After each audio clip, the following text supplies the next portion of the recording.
नमस्कार, खेड टाइमच्या राजकीय फराळात आपलं स्वागत.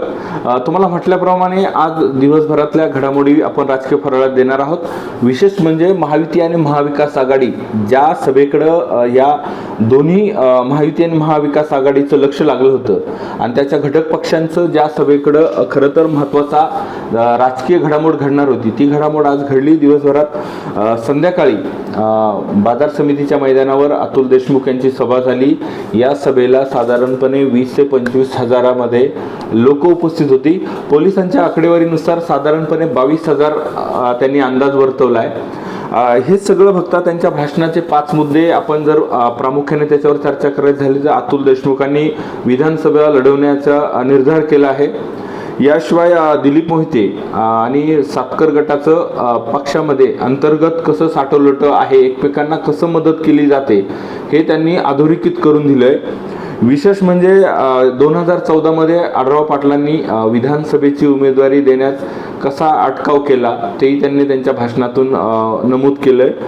याशिवाय तालुक्यामधील गेल्या काही वर्षांपासूनच्या ज्या मूलभूत समस्या आहेत, म्हणजे MIDC येऊन सुद्धा तालुक्यात रोजगाराची कशी बोंब आहे, आपल्या स्थानिकांना रोजगार मिळण्यासाठी किती अडचणी येतात, हे पण त्यांनी त्यांच्या भाषणाचा प्रमुख मुद्दा विशेषतः ठरला. आणि MIDC मध्ये रोजगार मिळण्यासाठी तरुण किती धडपडतोय. मात्र त्याच बाजूला विचार केला तर विद्यमान आमदारांना टक्केवारी मिळण्यासाठी त्यांचे बगलबच्चे कसे कंपनीवर जातात आणि ते मिळवतात, हे सगळ्याचा त्यांनी भाषणाचा रोख होता त्यांच्या. विशेष अजून एक बाब नमूद केली त्यांनी की मागच्या काही काळात 4,250 कोटींची तालुक्यात विकास कामं झाली, हे त्यांनी सांगितलं. त्यांनी उपस्थितांना विचारलं, तुमच्या गावात शाळा झाली आहे का, तुमच्या गावात रस्ता झालाय का. म्हणजे सगळ्या सुविधा जर झाल्या नसतील आणि जर जनतेकडून त्याचा नकार येत असेल तर मग हे 4,250 कोटी कामं झाली कुठं. मग त्यांनी अजून एक पुढं अधोरेखित केला की 4,250 कोटी कॉन्ट्रॅक्टर आणि आमदारांच्या बगलबच्च्यांच्या खरं तर विकास करण्यासाठी खर्ची पडले. त्यांनी आता अजून एक विषय नमूद काय केला तर आजपर्यंत ते म्हटले, मी ऐकलं होतं की टक्केवारी आमदार घेतात, पण विद्यमान आमदार आपल्या तालुक्यात तर हिस्सा घेतला जातो विकास कामांमध्ये. हे मोठी गंभीर प्रश्न त्यांनी उपस्थित केला आहे. या टक्केवारी, वाहतूक कोंडी, बेरोजगारी या सर्व विषय करताना त्यांच्या साधारण 40-45 मिनिटाच्या भाषणामध्ये त्यांनी खूप गोष्टींना त्यांनी खरं तर स्पर्श केला.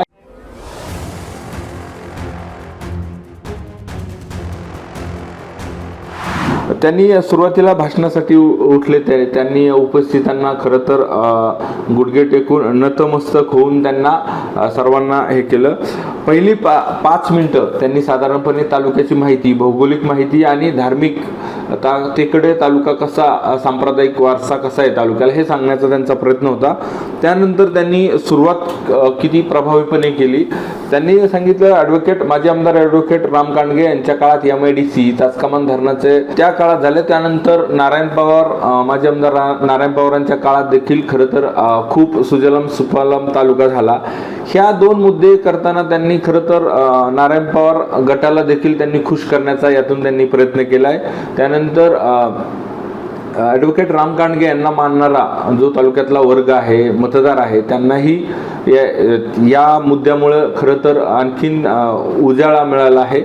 हे सगळं बाबी असताना त्यांनी साहेबराव सातकर, सहकारवर्षी साहेबराव सातकर आणि त्यानंतर साहेबराव बुढे पाटील ह्या माजी आमदारांचाही उल्लेख करताना त्यांनी ओझरचा उल्लेख केला. पण विशेष म्हणजे त्याच्या पुढे गेल्यानंतर त्यांनी खूप गोष्टींना खरं तर स्पर्श केला आहे. मग MIDC तासकमान आणि कळमोडी धरणाचा मुद्दा त्यांनी उपस्थित केला.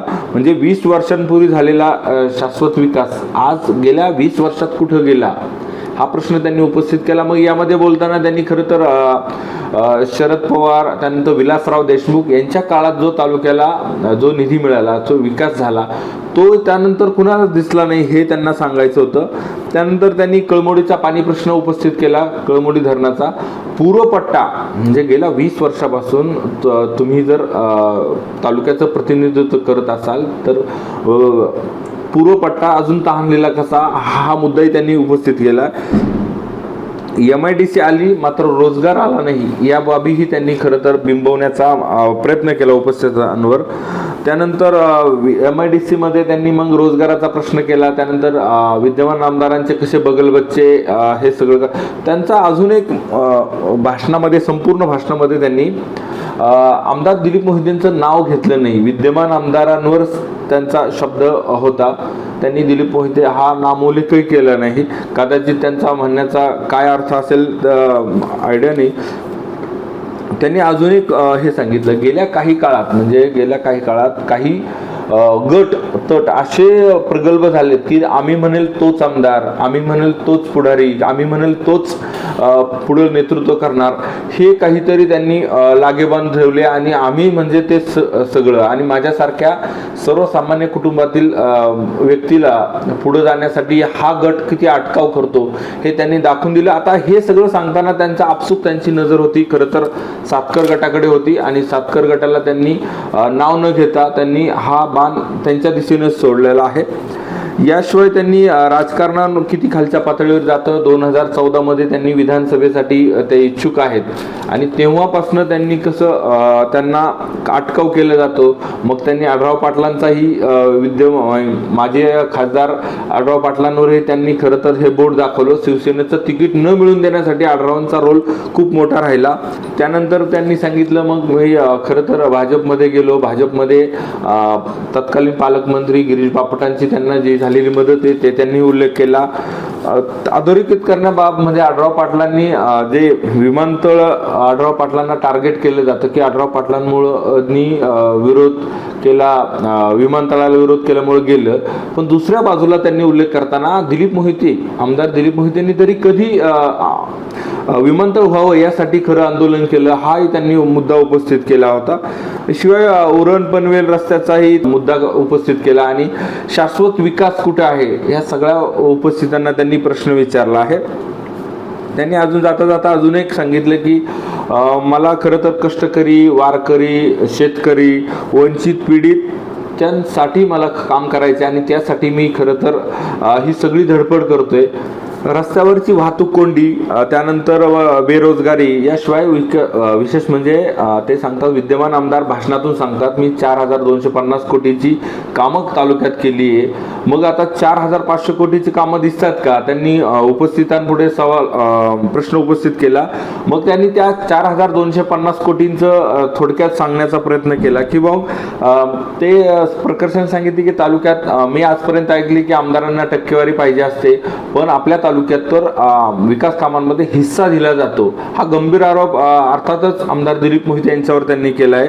बगलबच्च्यांना पोचण्याचं काम आणि कॉन्ट्रॅक्टरला पोचलं जाण्याचं काम खरं तर विद्यमानांकडून केलं जातं, हेही त्यांनी खरं तर प्रखर त्यांनी हल्ला केला. या भाषणामध्ये अजून एक आमदारांना मिळणारा पगार, त्यांना मिळणारे भत्ते, या सगळ्यावर त्यांनी प्रकाश टाकण्याचा प्रयत्न केला.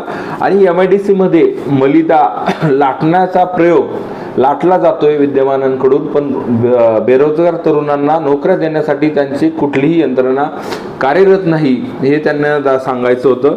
याशिवाय त्यांनी स्क्रॅप आणि मलिदा लाटण्यासाठी कंपन्यांमध्ये पोलिसांच्या मध्यस्थीने खरं तर ते सगळा खटाटोप त्यांचा सुरू असतो, असा गंभीर आरोप त्यांनी या केला. आणि कंपन्यांबाहेर म्हणजे बेरोजगार तरुणांसाठी ते मदत करू शकत नाहीत, मात्र स्वतःच्या बगलबच्च्यांसाठी किंवा स्वतःच्या मलिदा लाटण्यासाठी ते यंत्रणा लावून कंपन्यांना वेठीस धरतं. या वेठीस धरण्याच्या प्रकरणातून काही तर चाकण MIDCतून कंपन्या परदेश दुसऱ्या राज्यात चालल्या आहेत हे म्हणले, मात्र त्या कंपन्या बाहेर जाणाऱ्या कंपन्या थांबवण्यात यांची कुठलीही धडपड दिसत नाही. हा मुद्दाही त्यांनी उपस्थित केला. याशिवाय मागच्या 2019 मध्ये त्यांनी जी आमदार दिलीप मोहितेंनी म्हटलं होतं की ही माझी शेवटची निवडणूक, याचाही त्यांनी खरंच यावेळी भाषणातून दाखला दिला की बाबा ही शेवटची वेळ आहे. ते रडले, तुमच्या पुढे भावनिक होऊन त्यांनी मतं मागितली. पण आता मग कशाला? आता त्यांनी मुद्द्यामध्ये सांगताना तुमचं वय झालंय, तुम्हाला आजारपण आहे, आणि हे सगळं खटाटोप कोणासाठी करता, हा मुद्दा त्यांनी प्रकर्षाने उपस्थितांपुढे त्यांना खरं तर हे केला. एवढंच नाही तर तुम्हाला मंत्री व्हायचे, बरं, आमदारांना मंत्री कशासाठी व्हायचे, तर ते 4,250 कोटीतला जो मलिदा आहे, ते टक्केवारी आहे, तो हिस्सा मिळवण्यासाठी तुम्हाला परत आमदार व्हायचे, मंत्री व्हायचे, हे सगळं सांगायला त्यांनी विसरले नाहीत.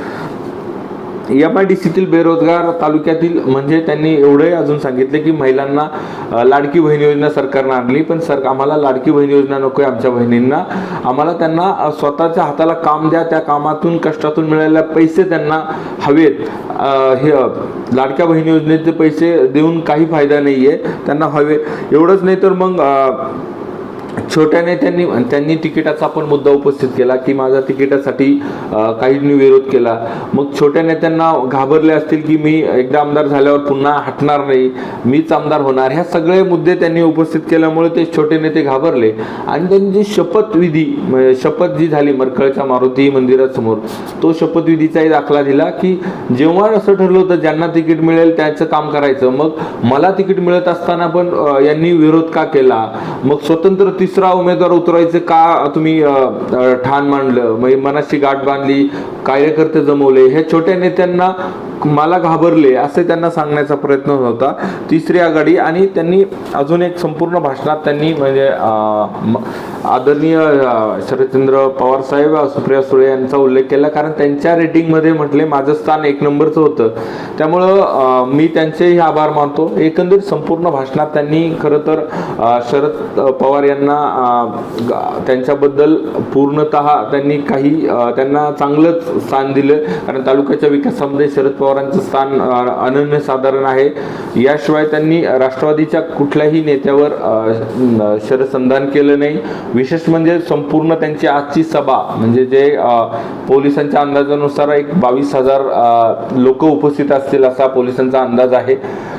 विशेष म्हणजे या संपूर्ण याच्यात महिला एक 60 ते 65% महिला उपस्थिती होती. ही खूप खरं तर नोंद घेण्यासारखी बाब होती. त्यामागे ते मग स्वतःच्या म्हणजे त्यांनी जी देवदर्शन यात्रा असेल किंवा इतर काही साडी वाटपचा विषय असेल त्यामध्ये त्याचं त्यांनी श्रेय घेतलं. याशिवाय संपूर्ण सभा म्हणजे त्यांची जी स्लोगन असतील, त्यांचं जे कॅम्पेनिंग असतील, सभा जे मॅनेजमेंट असेल ते खरं तर खूप उत्तम राहिलं आणि या सभेमुळं खऱ्या अर्थानं तालुक्याचं राजकारण आता वेगळ्या दिशेनं जे महायुती महाविकास आघाडीच्याही पलीकडं तिसरी वाट खरं तर अतुल देशमुखांनी आता ही तयार केली आहे. या सभेनंतर महाविकास आघाडीतील घटक पक्षांनाही खरं तर हे चिंतन करायला लावणार आहे, कारण जरी देशमुखांनी शरदचंद्र पवार गटातून बंडखोरी करून उमेदवारी अर्ज भरला आहे आणि त्यांची लढाईची पूर्ण तयारी आहे, त्यामुळं विशेष म्हणजे आता